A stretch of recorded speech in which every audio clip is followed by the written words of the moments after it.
Honda PCX 160. Alam nyo ba guys, para tama yung shock nyo sa likod sa mga naka YSS sa shock, gamitan nyo ng caliper para malaman nyo yung sukat kaliwat kanan, para hindi kayo magkaroon ng problema sa handling. Ayan guys, 17mm. Check natin yung kabila.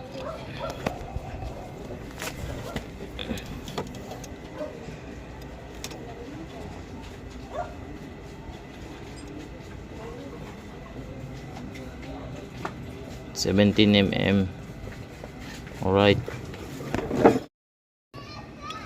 Tapos ilock na natin pati yung kabila.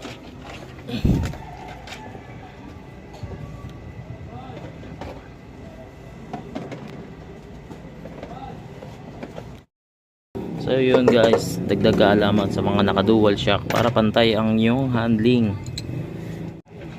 Peace.